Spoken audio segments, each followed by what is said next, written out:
should have been about 4 or 5-1 up. It felt like that. Yeah, they're crap as well. They probably didn't expect Arsenal to start like that. When Arsenal came out of the traps, even I was a bit like taken back, like, whoa, like Arsenal on a mission here. This thing, if you're trying to fill the gap between now and the summer, you don't necessarily need a 20-goal a season man. You need someone who's going to contribute maybe 5, 6 really important goals at key moments along the way, and that can make the world of difference to your season. Whoever Arsenal get in next as a centre forward, it's going to be a risk. There's no guarantees with whoever comes in. Maybe now's the time to get Higuain.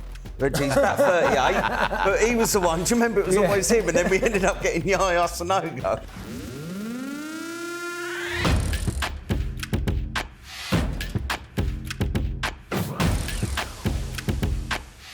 Just as our season was teetering on the brink, along came Spurs. Thank you for the 6 points. I'm Talia Lazarus, and this is Inside Gooners. So joining me today are former Premier League bagsman Darren Bent, commentator and broadcaster Harry Symeou, and TV host Alex Brooker. So we have a jam-packed show today. We're going to be talking about the North London derby, Arsenal's FA Cup exit. We'll be chatting Zubimendi news to Terry Gibson, Aston Villa with Dan Bardell, and we'll be hearing from the legend that is Clive Palmer. Not here in person, but we will be hearing from him. So before we get into our jam-packed show, I just have to ask, doesn't it feel good, especially with all the negativity at the moment, but doesn't it feel good to beat our old enemy Spurs? I'm going to start with you, Darren. Yeah, I feel relieved, if anything. Yeah. Obviously, a lot of negativity around the club at the minute, but to get that result whenever you beat your rivals always gives that feel-good factor. So, yeah, the fact they did it quite comfortably. I know that the scoreline was maybe a little bit closer than people thought, but, yeah, the fact that Arsenal are back to winning ways now, it just feels good. Mm-hmm. Yeah, the game offered Arsenal an opportunity to really change the mood around the club, and that's exactly what they were able to do. The atmosphere was incredible. The performance in the first half especially, I thought was really strong. So lots and lots to be positive about. Yeah, I'm a bit hungover. If I'm honest. Nicely said, your first words, I love that. Yeah, but it was nice to have like a celebratory drink. I think everyone's right. It's been a lot of negativity around recently, and there were times that was stressful. At times I was like, especially that kind of like second half, it was like, we should have been about 4 or 5-1 up. It felt like that. Yet we were going, especially when, was it Porro hit the post, the outside of the post towards the end, I was like, this is not, it's not this. It's stressful. Yeah. But it was, it was good. It was good to get a win over them. And I'm going to be honest, they're crap as well. Like I know they've got my mates are Spurs. I've got a lot of mates of Spurs fans. They're all saying that we've got a load of defenders out. Yeah. But they were rubbish going forward, weren't they? I just thought. Oh, this is going to be fun to get into, isn't it? So, I mean, it was a relatively comfortable win, but it was only 2-1. We were saying we were kind of expecting some more goals. So, do you think Arsenal were in danger at any point? I wouldn't say they were in danger. I mean, when he made that really attacking substitution, I think it was at half-time when he took off Sarr and brought on Maddison, and I can't remember who the other player he brought on. I did think, oh my goodness, like they're really going for it. But on the flip side, I thought, well, from a defensive standpoint, how are they going to be able to stop Arsenal's midfield that were just kind of marauding forward at every opportunity? But yeah, I would have loved to have seen Arsenal have more goals, it'd be a little bit more comfortable. Havertz again missing more chances. I think it's more of a confidence thing than a technique thing now, because when he's flying, his finish is lovely. He just looks more confident in himself. At the minute, there's no confidence there. But even though, I said earlier, it was 2-1, I do think that if Arsenal had to go another gear, I think they could have gone another gear and maybe gone and scored another third or fourth, or maybe even a fifth. I always feel like as well, when you're watching the game in real time, you feel a lot more nervous than you need to be. And when I sat down and watched the game back last night after I got home, I was thinking, well, how many saves did David Raya actually have to make? Yeah. Come and claimed a few crosses, but that was about it. Probably the big Kulusevski one at the start. Which was an unbelievable save. But from 2-1 on, there was barely anything for him to do. Yeah, I thought that towards the end, I kept thinking, because I'm slightly negative sometimes, I was like, they'll nick a goal back here, Spurs, and we'll get done for missing chances again. But when you think back to it, we controlled that game for large parts. This is a thing with us recently. I know we've had some bad results, but in general, even when we have had bad results, we are controlling games. We're actually quite good at, in general, controlling games. Fulham, Everton, like we controlled those games. We're just not putting the ball in the back of the net. And yeah, it's weird with Havertz.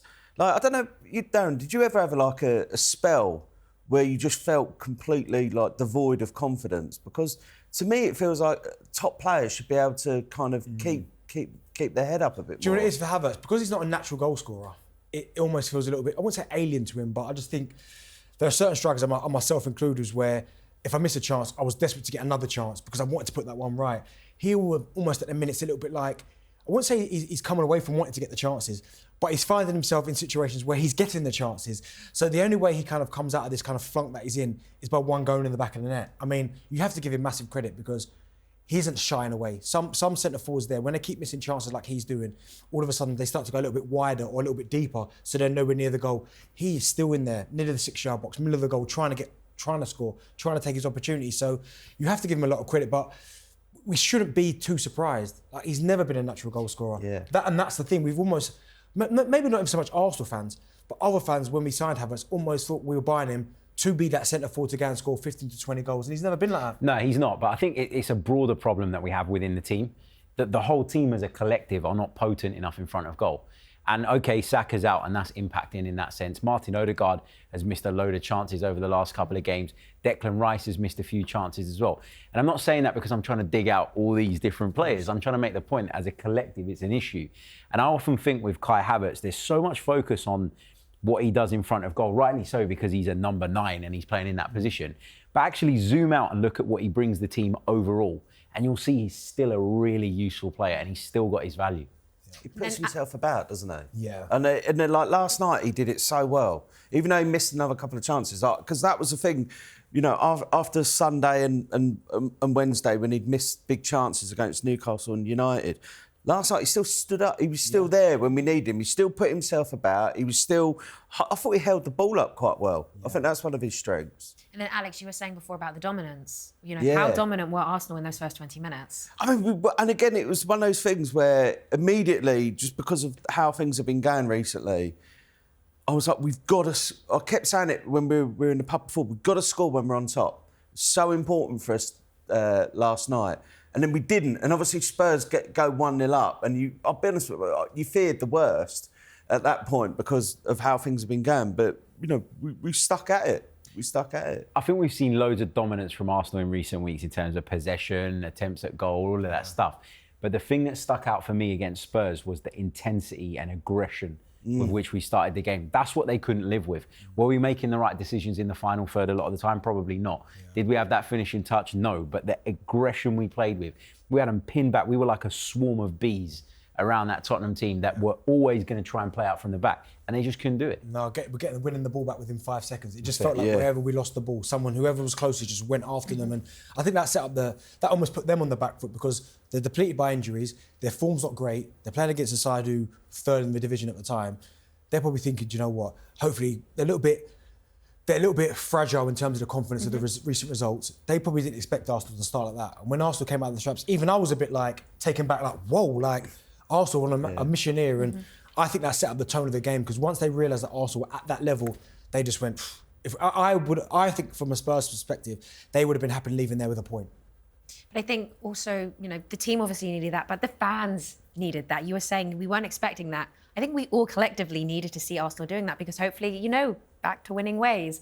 And then want to mention Gabriel. So he has 3 Player of the Match awards against Spurs. We'd love to see that. But of course, you know, it's great to see that he was bound to score another set piece against Spurs, wasn't he? Yeah, I mean, for me, I've watched that set piece back over and over again. And the thing that I find is incredible, he starts on the penalty spot. Yeah. And actually, Tottenham do a really good job of forcing him really wide. Yeah. He's outside the width of the post. He's got no right whatsoever to get any contact on the ball. And right at the last minute, he just leans in and you can't stop him. He's too powerful. In the end, it comes off of Solanke, but that is Gabriel's goal. Don't take it away from him. What about the delivery, by the way? Yeah, the delivery is unreal as well. Yeah. Well, I mean, he is turned into one of the best at set plays, and I think we've missed him when he weren't playing for those couple of games. Certainly when he came on against United, it was better, but before that, the delivery wasn't right. We were overhitting it, underhitting it. But when he puts that one hand up and he puts that cross in, it's inch perfect all the time. And that one there, goalkeeper couldn't come and get it. Defenders couldn't get on the end of it. And as you said there, it comes down to Gabriel, that hunger and desire to want to go and head it, and he does that. What I love this season especially is just the excitement when we do get a set piece, and I'm not having this thing. It's like it's so much fun. I think because for years we had players. Remember, like people not going past the first man with corners, and it drives you mad. Yeah. People always say professional footballer should be able to get past the first man on a corner, and all of a sudden we get really good at it, and it's almost seen as a negative. Other people throughout your set piece team, your Stoke. And it's like, I'm not having it at all. I just think that we've improved an area of our game. And I really think, obviously, if we were able to take a few more chances away from them, like, nobody would be talking about it. But that's why people see it as a negative, because they're annoyed. They're annoyed that we're doing it. They're annoyed that we're showing up and we're doing this suddenly. Well, it shouldn't be the basis of our game, and I don't think it is. It's just a strength that we have. And when things haven't really been clicking in the final third, we've been able to lean on that strength to get us through some difficult moments. Yeah. And if you're a defender, imagine being a fullback, right? You've got a winger coming at you over and over and over again. And you think, I've got the better of him here because I've managed to stop him getting the cross in. I've conceded a corner. Uh-oh, Arsenal are great at corners. It's like, it's a constant worry. The fact that we can do that and we can lean on that is a problem for opposition teams. And nobody really likes us, so it becomes a big deal. One of the things I liked last night that was slightly different from the last few games, it didn't feel like we were just doing that thing where we were cutting inside and floating in across. That, like, it felt like, or certainly against Man United the other day, it felt like we were trying to break a world record for the most times that people have cut inside and floated in across to nobody. And last night, I don't know where, I've not watched the game back, but it didn't feel like we were doing that as much. It felt like it was, kind of playing through the lines a little bit more, which was good. Yeah. So then we'll move on to our second goal scorer of the evening. And he's taken a bit of stick of late. He hadn't scored for 11 games until, beautiful, stunning goal. But credit is definitely due for that, isn't it?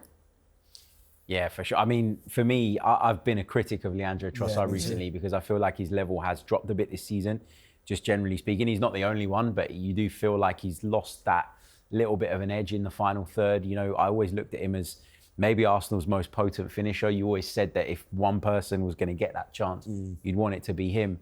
And yesterday, it just shows you what happens if you win the ball high up and if you don't put your foot on it and allow the team to settle, and you just play 2-3 quick passes and get him into a shooting position.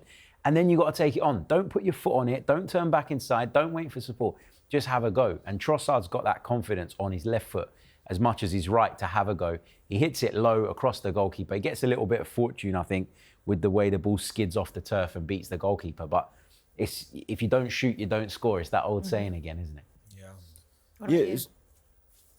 It's good to see him have the confidence as well to have an effort.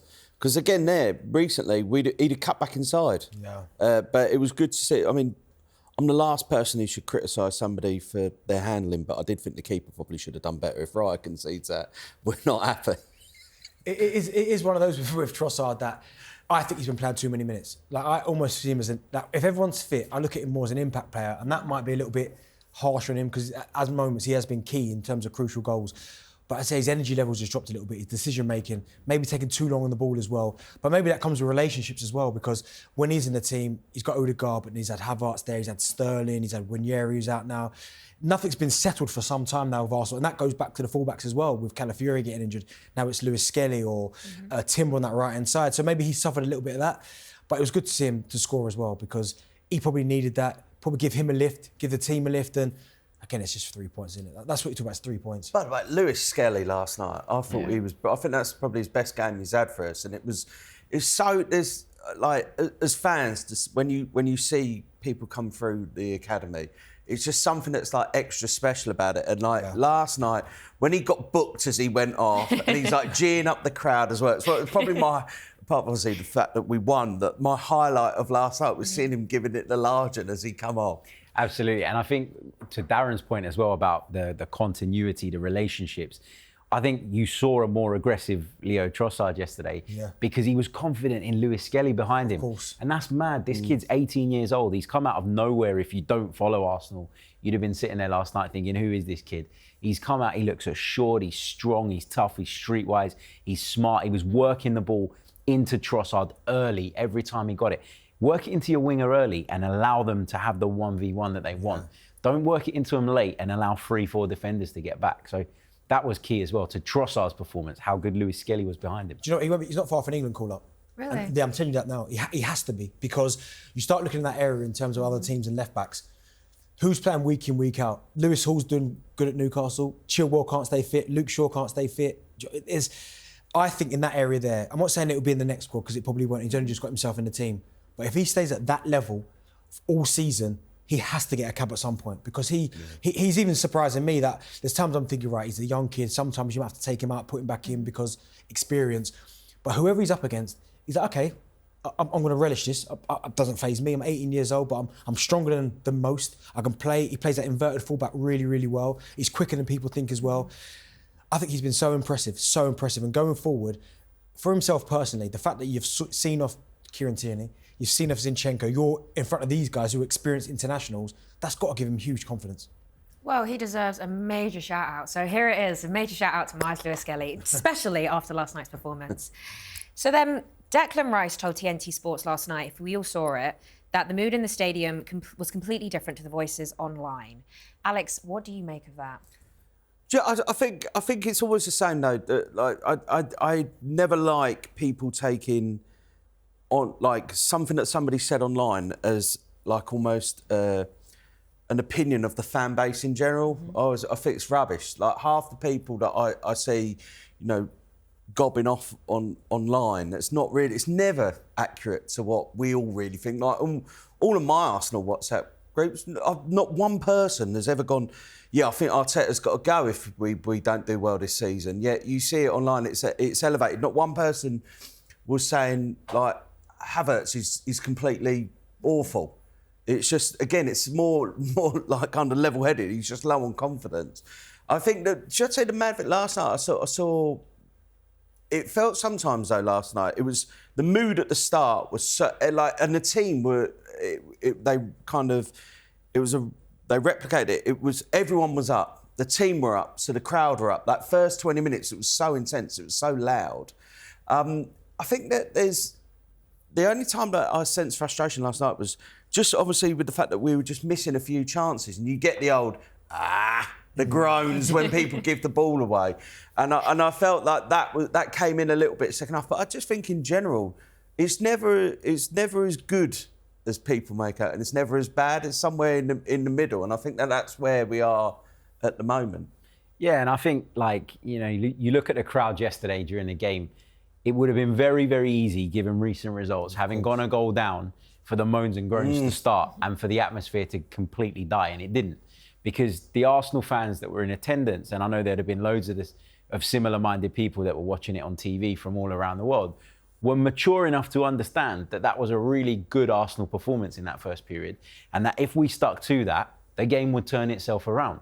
And it's having sometimes that maturity to know that you don't need to overreact at every single moment. And that some of the voices online, people are entitled to their opinions. I've got no issue with people having a different opinion, but you've got a responsibility to voice it in a certain way, because you create that type of toxic environment that makes people then think that this is normal, and I can go online and I can send someone abuse, and that's not a problem.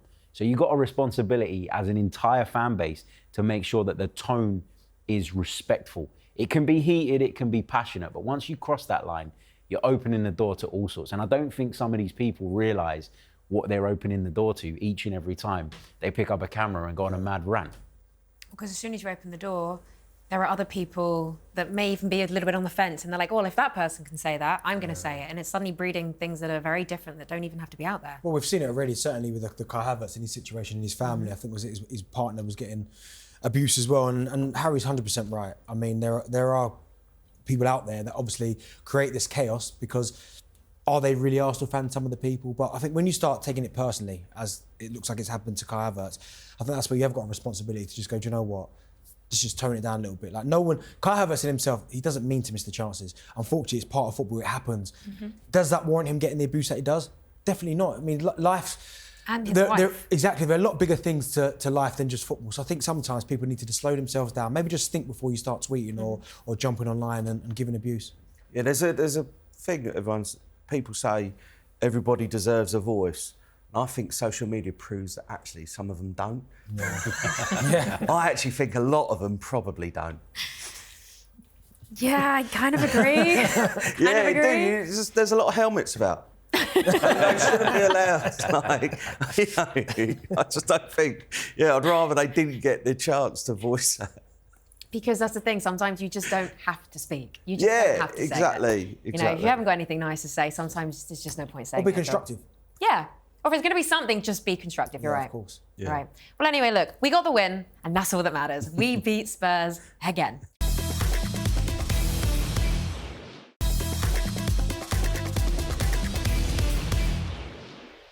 So, it's time to hear what Inside Gooners regular Clive Palmer had to say.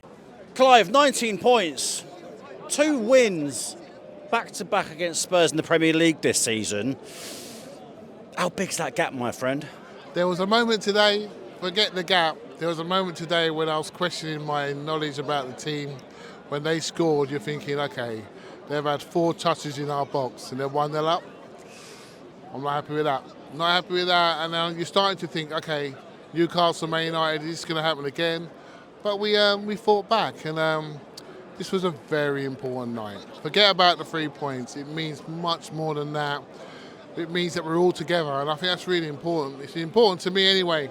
The reason why I support this club is about us being united, and if we hadn't have won tonight, I think we'd have broken apart for the fan base. And what I really love is a massive silent majority of Arsenal fans that are really behind this team, and we could hear them tonight. The atmosphere was electric, and I loved it.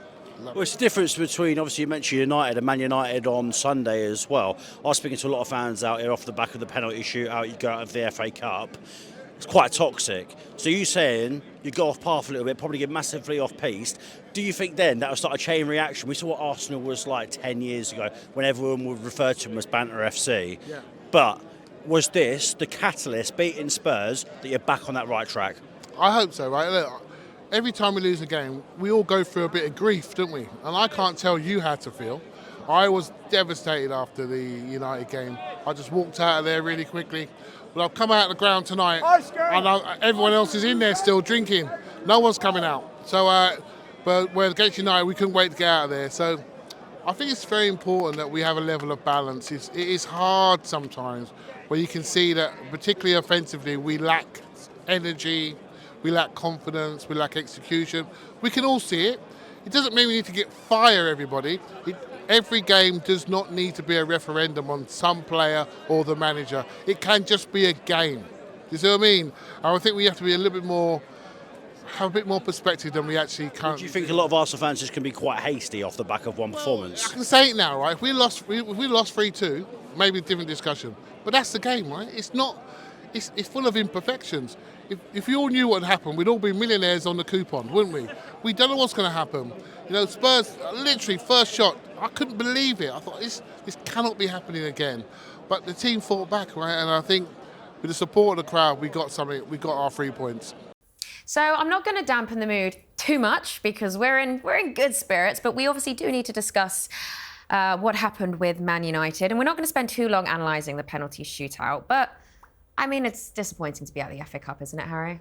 Yeah, for sure, because we felt going into this season that there was a real need for silverware. We've made incredible progress over the last couple of seasons, but you always want to crown that off with something. And the FA Cup, a competition that as a football club we've got a great affiliation with, you thought was one of those possible avenues. And look, Man United in the Cup is never an easy draw, and we've had some rotten draws in this competition. Liverpool the season before, City the season before that. But you look at this United side where they are, and you'd have expected Arsenal to do enough. And it was a performance, I think, that led to a lot of frustration because a lot of the same problems that we've been discussing over the course of the season were obvious to see.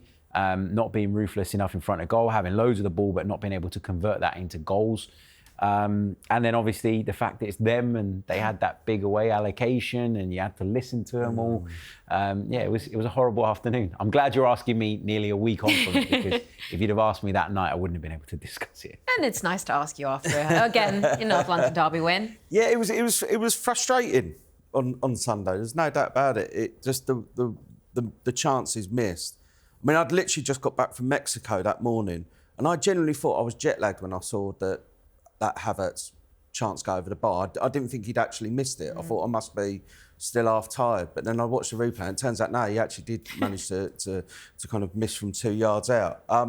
It was frustrating, but again, at the same time, it's so that the parallels sometimes between this stage of the season to last season, before we went on that winter break, I remember us going out of the cup when we went out the cup to Liverpool. It was almost a replica of the Newcastle game, just missing chances, and they take theirs, and it felt so similar. And I think that's where a lot of the frustration comes. Is just when you see the same things over and over again. And the thing that I didn't notice, like, there's a lot of criticism for like the videos of David Raya going early on the penalties. One of them is outrageous. When I watched it, I only saw it when it became a meme. I didn't realise how early he'd gone at the time. Some of them were, and he's like kind of, I don't know what that was about. But yeah, it was frustrating, and we are where we are. But the thing is now, it's quite interesting last night hearing Mikel talk about the fact that now, because we're out the FA Cup, we're going to have like a little bit of a break. And it's almost being kind of seen as could do us a bit of good in the end, although it's not good to be going out of a competition like the FA Cup in the third round. No, I agree with you, because obviously we don't want to go out, but if this is the break the players need to then go on a storm afterwards, then this is the break they need. That break's dependent on us making it through in the top 8 in the Champions League. If we can manage that, then we'll have a little period where we can maybe go to Dubai again, who knows? I'll book all their tickets, it's fine. All of them, I'll book them all. So obviously there's also been a lot of blame aimed at certain players, as we were discussing, the manager and the board. How do you guys see it with that, Darren? I mean, I don't think it's easy just blaming the board and blaming the manager. And you hear this narrative all the time about Arsenal needing number 9. Yes, they do. But it's not that easy to just go and pluck one from thin air. I mean, and that's the thing I feel sorry for Mikel Arteta, I feel sorry for the board as well, is that who are they supposed to get? Like, we all probably sit here and feel that Alexander Isak would be the perfect solution for Arsenal. Newcastle are not going to sell him. And if they do, it's going to be excess of 150 million probably. But then why would Newcastle sell him anyway? They don't need 150 million because look at their owners. So I can understand the frustration that you do want to see the best players coming through the door, but I do think you have to be a little bit clever in terms of what you do. Arsenal, a football club where you don't take any centre forward, like, okay, we need one, so we'll just grab one from anywhere. It's not the case. So if we're not going to strengthen in that area because the right one's not come about, then I'm all for Zubimendi or other players in other areas to make the team better. And until that one becomes available, then I'm here for it. Do you know what it is for me? I was adamant that the summer just gone was going to be the summer that we added that final piece, which was the centre forward. And we go into that summer and we strengthen at the back again, and we strengthen in midfield again, and we bring David Raya in on a permanent deal, all of which was decent business, by the way. I'm not criticising that particular business. But then we left it until deadline day to go and get Raheem Sterling. That was an opportunistic signing. Nobody's going to convince me that throughout the window, Arsenal were looking at that and going, oh, well, let's just wait till the last day and we'll get the best possible deal. That was a knee-jerk move to try and add some cover to Bukayo Saka and on that side, right? So that's where the frustration kicks in for me. I know that there were reports of us looking at Benjamin Sesko, for example, and various other players. So I'm not denying that the club are trying or that they're actively looking to do something. But I was adamant it was going to come in the summer. Then it doesn't. Then the same problems rear their ugly head again. Of course, people are going to ask questions about it.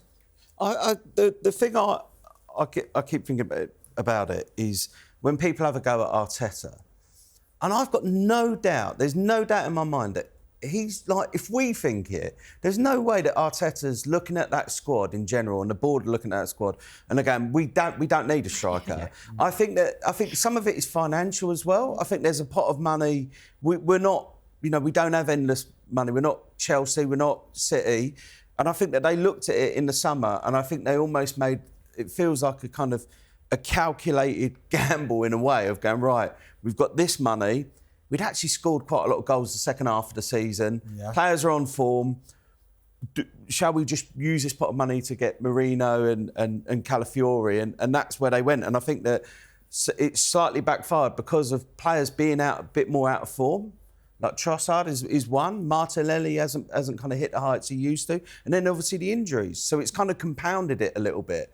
But I'm not having this that Arteta doesn't want to sign. Absolutely. I think if you said to Mikel Arteta, here's an unlimited amount of money, I've got no doubt in my mind that he would go, right, we'll get a striker. But I think it's completely right what you said. Who's out there? And people kind of talk about, like even now the other day, it's like we need to sign. Why didn't we sign Benjamin Sesko? And I always say to my pals, I only saw him I've only ever seen the geezer a couple of times. And it's almost like people think he's going to come in and immediately score like 35 goals a season, 30 goals a season. And I saw him once in the Euros and he missed a great chance. Actually made him think he was probably right for us. That's all. He's kind of felt like an Arsenal striker. He went clean through in the Euros. But I think that there's a lot of people like Vlahovic we're being linked with. But again, I can't say that I've really watched loads of them. Do you know what it is as well? When you look around world football, I think there's maximum 5 guarantees. Haaland's one of them. You're not going to get Haaland. Harry Kane's another one. He's not coming to Arsenal. Mbappe, you'd have to say, yeah, he's not coming. So that's 3. And then it's like, okay, well, who else is there that we can get? And everyone else is a risk. Sesko would be a risk by coming to Arsenal. Vlahovic turned Arsenal down before. What's his desire going to be to come back and actually come to the club and score goals? Victor Osimhen, is he really going to be the answer? Yes, he was good at Napoli, but maybe his attitude has been questioned on occasions, but that's still a risk. I just don't think you can just go out there and guarantee, right, we know he's the guy who's going to go and score us 20, 25 goals. Gyökeres is another one. Yeah. I watched him a lot at Coventry. Big fan of his. He's at Sporting. Sporting has been doing really well. Can he come to the Premier League, which is the hardest league in the world to score goals in, and go and score 15 to 20? Again, it's another risk. Well, I want to ask you guys, obviously, with Gabby Jesus now out for a year with ACL, and I've had ACL surgery, it sucks. So being out for such a long time, I want to ask you guys, and if you had to pick one striker this window, just one, who would it be? And I just want realistic strikers. How much money have we got to spend? Realistic strikers. This proves the point that we're all sitting here and we're like, well, what's realistic? Because if you look around the Premier League, you try and take a centre forward from a team that is reliant on that player's goals mid-season, you are going to pay a premium. In which case, the club would argue, and probably rightly so, that you should wait until the summer so that you can actually get the guy you want. We were being linked with Matthias Cunha, weren't we, a few weeks ago? Really good player, really, really like him. But you're not getting him for less than 50, 60 million quid. No. Therefore, that scuppers your summer plan. Yeah. So then is the move worth your while? That's what you got to factor in. I like Dusan Vlahovic as a player. We were linked with him in the past, but Darren made a great point about, that thing that supposedly went down before where he sort of used us as a bit of a vehicle to get the Juventus deal that he wanted. Has that gone down well, or is that going to make that possible? Maybe not. But even him, why would, I've read all these reports, Juventus would loan him out to us. Why on earth would Juventus loan out a decent centre-forward to Arsenal with no gain whatsoever? Unless there's an obligation to buy, which again puts you in that position of spending a load of money on a player that you don't see as the long-term solution. Do you know who could be a good one? But again, it's probably not realistic and you're not going to get him. Would be John Duran. Young, 21. I know maybe a little bit inexperienced, but has scored goals. Keep him around the squad. Could he develop to a top player? I think he could do. But again, the new contract he just signed at Aston Villa, he looks like he's going to be their main man ahead of Ollie Watkins. How much is he going to cost? Probably 60, 70, maybe 80 million. And this is the point that, again, it's another risk. And I think whoever Arsenal get in next as a centre-forward, it's going to be a risk. There's no guarantees with whoever comes in. I think that's probably the fact that it is a bit of a risk. It's probably why they've prioritised other areas of the team. Because they know they needed cover for fullback, so they knew what they were getting with Calafiori. Whereas I think you're right, to suddenly go and splash out, 60, 70 million on someone like Vlahovic or Sesko or whoever. It's interesting. The one I really like Liam Delap at Ipswich, and I don't think again they wouldn't get him in this window because why would Ipswich sell him? But say they went down, I don't know if he's got like a relegation release clause or something like that. I kind of looked. That's my Football Manager head on. But it's like, it's like somebody like that. I think are good. But again, he's still a young lad. I think the idea of guaranteed goals is far off. And when people are saying we should have got Isak 2 years ago. Well, we need 2 years ago when we lost out on the title was because we didn't have enough cover defensively. Saliba got injured. And we were done. Rob Holding, as much as I liked him, wasn't an adequate replacement. So Arteta prioritised. We wouldn't have. And if you looked at Alexander Isak's record at the time not great, is it? Yeah. Well, if you look at it at the time when we were linked initially, And then there was that 70 million quid release clause. And we were all a bit like, not sure about that. He's barely scored any goals. You can understand why at that time nobody took that gamble and nobody took that punt. Newcastle ended up getting him for much less than that and took a risk. Okay, it's paid off for them. But you don't, like, this thing, if you're trying to fill the gap between now and the summer, you don't necessarily need a 20-goal a season man. You need someone who's clutch. You need someone who's going to contribute maybe 5, 6 really important goals at key moments along the way. And that can make the world of difference to your season. It could be someone in the latter stages of his career on loan. It could be someone, who's out of favour at one of the other big boys that can slot in somewhere and just do the business. It doesn't need to be a bank breaker just to get us through this period. It feels like we've been being linked with big strikers for about 12 years. It's a thousand days. Like, maybe now's the time to get Higuain.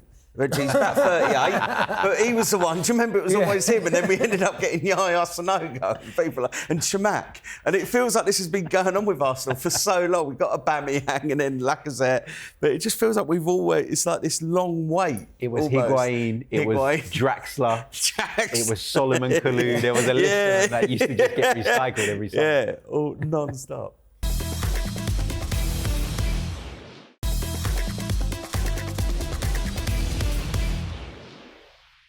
So now one piece of transfer news that really took everyone by surprise this week was that Arsenal are confident that they're going to sign Martin Zubimendi from Real Sociedad this summer. And joining us now to give us the lowdown on the player is La Liga pundit Terry Gibson. Terry, welcome to Inside Gooners. Yep, I'd love to say it's a pleasure to be on after last night's result, but as an ex-Spurs player and a Spurs fan, it's tough going. Joking, of course. It's always a pleasure to be on here.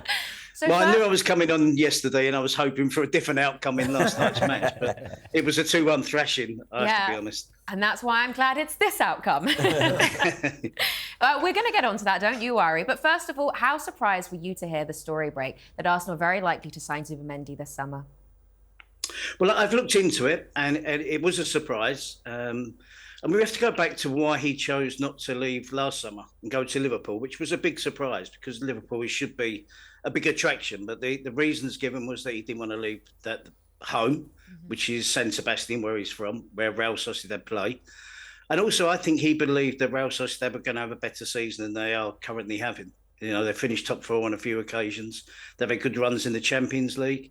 But this season, their form has faltered. Losing Mikel Merino didn't help just before the season started. So I think Zubimendi's probably had a change of thought during the season. But I didn't expect and anticipate him to move until the summer. And I have to be honest, I don't now. I think that the deal that Arsenal are laying on the table is to pay a little bit more than the buyout clause, which is 50 million. I think they're looking at paying around 60 million euros and leaving him there till the summer. So that might suit him. But at the same time, there are other clubs interested, elite clubs as well, which you'd imagine would be the case. So I think it's the speculation might be jumping the gun a little bit if we think there's going to be a decision made by Zubimendi now, as opposed to maybe having a rethink in the summer. So then just how good a player do you think he actually is and what can he give to Arsenal's midfield? He is a holding midfield player. He's your classic Spanish holding midfield players. You think of Busquets, you think of Rodri, and then Martin Zubimendi is that type of player, which was kind of designed by Sergio Busquets, to be honest, and Rodri has followed suit. And then when Rodri comes off injured in the European Championship final last summer, and everybody was delighted that Rodri was coming off, I knew Zubimendi was coming on and it wouldn't be much of an issue. So he's that good. He's very similar. He's not as physically powerful as Rodri of Manchester City, but all the other attributes are exactly the same. He's confident playing the ball out the back, dropping in between central defences to start the distribution. He goes around making tackles. He's a dynamic player. He's not particularly pacey, but he gets around the pitch well enough. And as his career has progressed at Real Sociedad, he's suddenly got the taste for scoring a goal or two, which wasn't the case in the first 2 or 3 years. He's 25 now. He is the perfect example of a defensive holding midfield player that you find from La Liga. A goal or two, I mean, that's not bad for Arsenal, eh? So, but Arsenal obviously, like you mentioned, signed Mikel Merino from Sociedad last summer. Do you think his presence then at Arsenal could have had an influence persuading Zubimendi to sign more then? Yep, and don't forget Martin Odegaard had spent a successful year on loan at Real Sociedad as well. So, yes, and Mikel Arteta is from the same Same village, I believe, as Martin Zubimendi. So all the players are from around that area. Odegaard, clearly not. He's not from that part of Spain, but he did spend a successful period at Real Sociedad. So it will be an attraction. Playing in London, playing for Arsenal will be an attraction for any player. But when you look at the other clubs that are interested, it's going to be a big decision for him to make. I have read reports that he's irritated that people are talking about a transfer for the summer now, as opposed to him finishing the season off with Real Sociedad. They've picked up a little bit of form. They're going to be the next stage of the Europa League. They should be. And they're now climbing into, I think they're 7th in La Liga now, which is a lot better than they were doing first 3 months of the season. So I'd be surprised if he was, after turning down Liverpool, he would suddenly choose to move now. But Arsenal, I think, are lining up a replacement for Jorginho and Thomas Partey, whose contracts are up. He would be the perfect replacement. Oh, very interesting stuff indeed. Harry, you have a question, don't you? Yeah, Terry, I just wanted to pick up on something you mentioned there about his kind of physical stature. And when I've looked at Martin Zubimendi in the past, that's always been the one thing that's concerned me. I think to be a holding six in the Premier League, you need to be of a certain level physically so that you don't get overrun and so that in Arsenal's case, you can let the two number 8s just go off and do their thing. Do you worry that that might be something that Zubimendi struggles with in the Premier League? Is that the one question mark that people might have around him? Yeah, I take it in terms of, I guess you're talking about height. Someone that's 5'4", I think someone who's 5'9", 5'10" is a decent size, to be honest. And that's what Zubimendi is. He's not 6 foot plus like Busquets and Rodri, but his physical capabilities are the match of those two, to be honest. I mean, Busquets wasn't the best athlete in the world. He was brilliant at everything else that he did, but getting up and down the pitch wasn't his job, and he wasn't a powerhouse in midfield. That's where probably Rodri has the shade on him. But I think Zubimendi is more than capable of. I mean, La Liga is a diverse league. I have to be honest. There are teams that play very direct, and it's not as people expect. It's not all played tiki-taka and playing out the back and playing like Barcelona. It can be a very direct, full-throat league. There's lots of teams in that league that play like Atletico Madrid, like Osasuna, like Athletic Bilbao, and I can mention others. So he's more than used to dealing with the physical presence that you need in that position.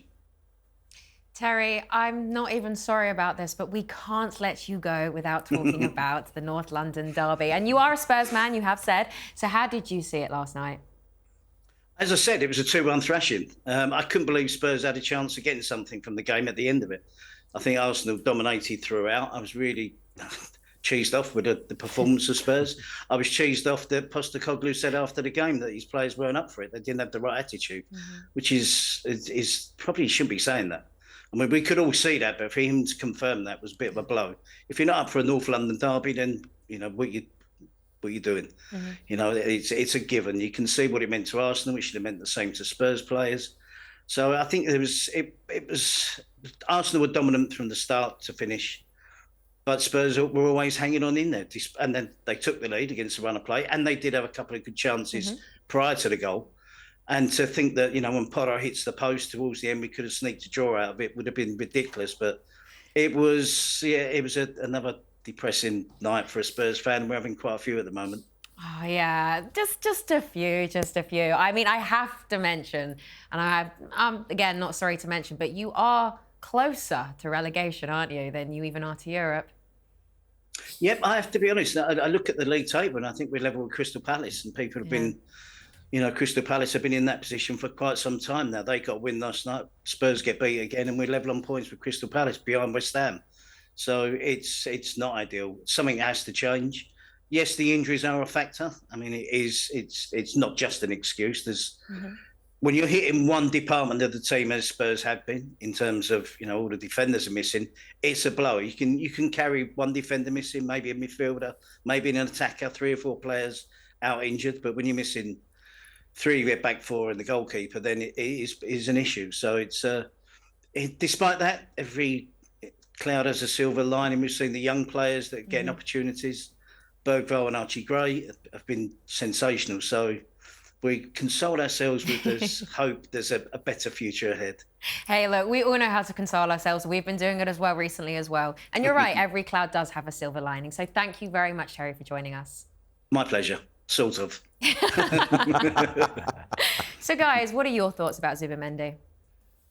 Yeah, I mean, listen, I thought Harry asked a really good question there about the physicality. That's my only issue is the Premier League's not no other beast. We've seen it before. We've seen top players, top internationals come to the Premier League and find it really hard physically and struggle. But for him, technically, we know how good he is. We know that he's one of the best out there. We saw it in the Euros, how good he was. But that would be my only concern, is that when you're up against some teams, I mean, I take, for instance, Newcastle's midfield. Now is he going to be able to cope with those boys, Tonali's, Grimares, Joe Linton, big physical powerhouses? That would be my only concern. But if he's a good player, and if Arsenal can get someone like that over the line, I think that'd be a superb signing. I think it's a signing that can work and can work really, really well as long as the team is set up right around him. So if he is going to sit as the lone six and we are going to let the 2-8s, whether that be Rice and Odegaard or someone else, go flying forward whenever they want, which is a big feature of our game, then your inverted fullback has to come inside and sit alongside him and help him out. Because I do think he will get overrun in the Premier League. He's not the most mobile and he's not the strongest. And it's not a slight on him, it's just not the type of player he is. And it's kind of very similar to the issue that we have when we use Jorginho as a lone six. If you look back at last season when we went through that really good spell with him playing there, it was because Declan Rice was reined in a little bit and asked to sit alongside him and help him out.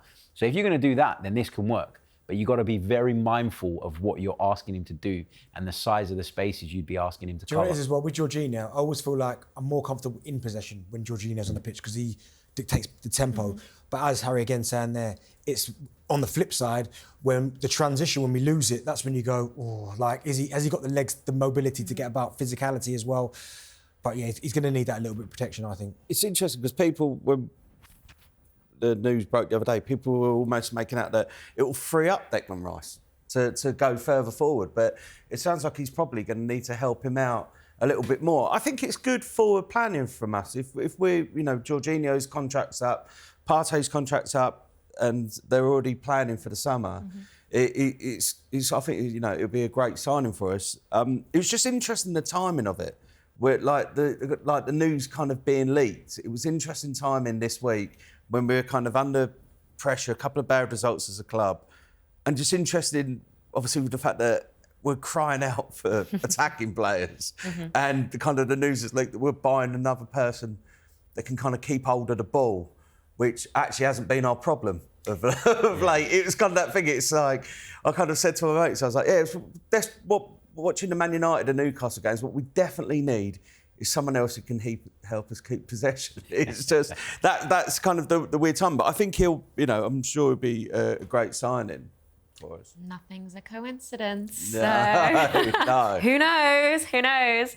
So, moving on, as we've discussed at length, Arsenal's attack needs a bit of help right now. Here's match analyst Football Meta with his breakdown of why Arsenal have been failing to score enough goals as of late. In their last 3 matches, Arsenal have completed 59 shots, yet only have 2 goals to show for it, dropping points in the Premier League, on the brink of elimination from the Carabao Cup, and out in the 3rd round of the FA Cup, losing at home to 10-man Man United.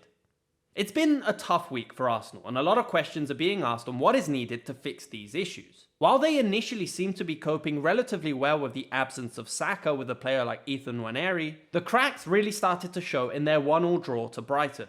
But Arsenal are clearly capable of making it into the final third and getting the ball into shooting positions. So to understand what's going wrong, we need to take a look at the tactical changes Arteta has made this season. Why his focus on control and dominant possession is helping them move up the pitch, but why it may also be the cause of a pretty lackluster attacking unit. Let's take a look.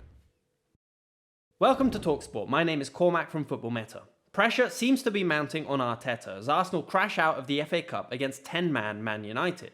And while it was a pretty dominant performance in terms of possession and number of chances, a great performance from Bayinde and a tight, compact defensive unit was enough to take the game to penalties. Now this season, Arsenal have already been through their fair share of problems. Firstly with the absence of Odegaard, and more recently after an injury to Bukayo Saka, forcing Arteta to quickly find a solution. Initially, Ethan Nwaneri seemed to be the right fit, helping Arsenal pick up important wins against Ipswich and Brentford. But an injury suffered after the game against Brighton in which he scored, it was back to square one for Arteta. But before we take a look at why the absence of Saka is such a huge problem in the final third, we need to take a look at Arsenal's build-up and how they are able to consistently move the ball into the final third. Arteta's tactics have changed somewhat in recent years. From a pretty recognisable 3-2-5 or 2-3-5 shape in possession, to a more fluid system depending on specific spaces left by the opponents. In their FA Cup clash, Arsenal started in a 4-3-3, but would quickly switch to a back three build structure. When deep in their own half, this would be done with Raya moving off his line, giving Arsenal the extra player and easily finding their way out of Man United's press. We can see an example of that here with Odegaard being able to receive the ball away from the press, with Merino rotating over to the right and dragging away the press from Mainoo. But as they moved further up the pitch and Raya could no longer be used, this back three would be formed with Lewis-Skelly pushing up on the left flank, either out wide with Martinelli in a central position or in the half space, leaving the flank free for Martinelli to dribble towards the centre. With Jorginho as the only holding midfielder, Merino and Odegaard were often the target in the half spaces to move away from Man United's press. And when one dropped deep, the other would push forward between the lines. Arsenal were fluid in creating this shape in the centre. At times, Odegaard would drop alongside the centre-backs, and Timber would rotate more centrally. Other times, Merino would push forward and Martinelli would move inside. To beat the press from a position like this, Odegaard would often move out wide on the flank, either receiving the ball or indirectly forcing Man United to move over to this flank, eventually freeing up space on the opposite side of the pitch that Arsenal were able to exploit countless times in the first half. As they moved further up the pitch, this diamond build shape continued to allow Arsenal to control the tempo, and the three players between the lines meant they were consistently able to find passing channels through Man United and move into the final third. In the absence of Saka and Nwaneri, Gabriel Jesus started on the right flank with Havertz as the striker. But with these central rotations and players between the lines, it was common to see Havertz move over to the right and create an overload with Jesus and Odegaard on this side of the pitch. We can see an example of Havertz moving to the right in this clip here, with Odegaard receiving the ball between the lines, with Havertz closer to Jesus on the flank, before the ball eventually moves out wide and Arsenal look for a cross into the box. Now, in their game against Newcastle, the structure was slightly different, with Lewis-Skelly inverting as the double pivot more frequently, but Arsenal were still able to find players between the lines on a few occasions. But here is where we reach the first main issue that Arsenal are facing in the final third, and that is the lack of a central threat. Whether it's Havertz, Jesus, Trossard or any player that ends up playing in this position up top, their rotations and tactical instructions will mean they will rotate away from this position consistently, either moving out wide or receiving the ball between the lines and ready to turn.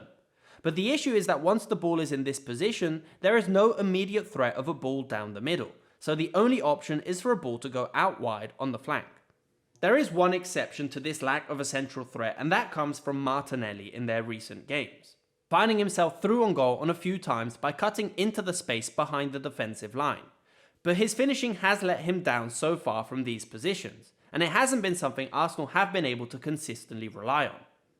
Now, with a player like Bukayo Saka on the right flank, moving the ball out wide in the final third was extremely beneficial for Arsenal, as his dribbling ability means he can often beat his man, either cutting inside and finding players on the edge of the box, or more commonly dribbling on the outside before looking for cutbacks into the box. But without Saka and Nwaneri, who also gave Arsenal a similar threat, whichever player ends up on the right flank is struggling to create the same type of chance, meaning Arsenal's attacks are becoming increasingly one-dimensional. In fact, in their game against Man United, the vast majority of chances came from crosses into the box, mostly from Odegaard picking up the ball in this position on the edge of the box. In the first half, and while Man United still had 11 players, Odegaard struggled to get enough time on the ball to deliver an accurate cross, and so there was little threat from this position for the first 60 minutes of the game. While once Dalot had been sent off, Man United had to defend from a deeper position, and the lack of an extra player in midfield meant Odegaard had more space, and Arsenal started to deliver more and more balls into the box from this position. There's nothing inherently wrong with this delivery. It forces the defensive line to run backwards towards the goal, and because of the midfield rotations, Arsenal would end up with at least 3 players on the back post ready to attack these crosses. But the problem lies in the personnel trying to finish these chances, with Havertz missing some big opportunities, and Martinelli never really beating the defender in the air. Arsenal made a lot of changes in the second half in an attempt to win the game. And the introduction of Sterling did also make them a little bit more dynamic on the right flank, as he would also look to cut around the fullback and switch up the type of chances Arsenal would create. And it was a similar story on the left flank with Martinelli, looking for crosses into the box, but again, few players were ready to finish off these chances. A combination of tactical changes from Arteta and the lack of their most dangerous player in Bukayo Saka has led to a pretty toothless attack in recent games for Arsenal. But this isn't the first time they've struggled to create chances from open play this season, and they have been able to rely on their threat from set pieces to nick a goal. Their equaliser against Man United came from a set piece, and their corner kick routine has caused so many issues for defences this season. But it might be starting to lose its magic, struggling to convert from these chances in their most recent matches, and defending teams knowing what to expect from these crosses. And realistically, how much can a team rely on set pieces to get them out of tricky situations all season? Personally, I just wish it didn't take them so long to take the corner in the first place. Overall, it seems clear Arsenal are in desperate need of a striker up top, and someone that can give them more of an aerial threat to meet all these crosses into the box. But questions are also starting to be asked on whether Arteta's signings over the years have actually improved the team. While the summer transfer window was initially met with a lot of excitement over players like Calafiori, Marino and Sterling, they don't seem to have pushed Arteta's project any closer to the finish line.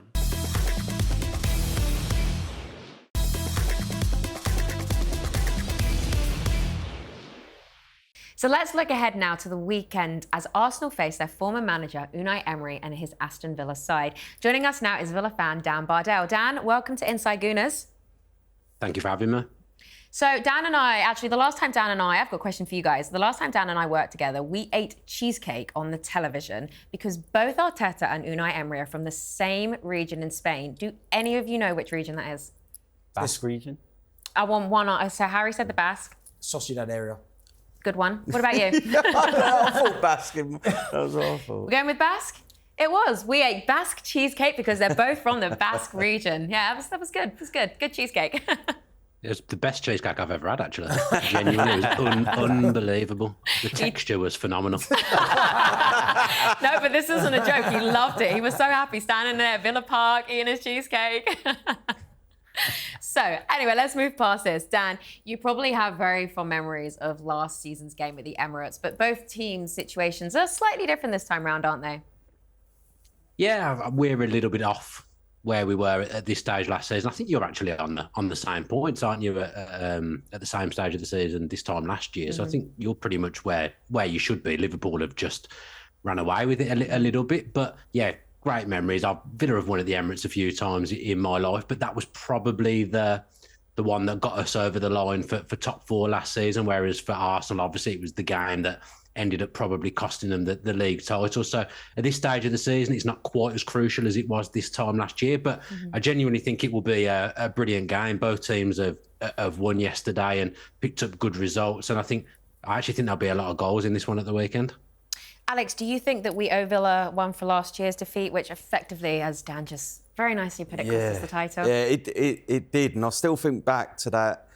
I remember Trossard had a chance first off, and he stuck it straight at Martinez. And I still always think if that goes in, it feels slightly different how it would have ended up. But yeah, we do a bit. And also, like I remember the game at Villa Park last season as well was frustrating.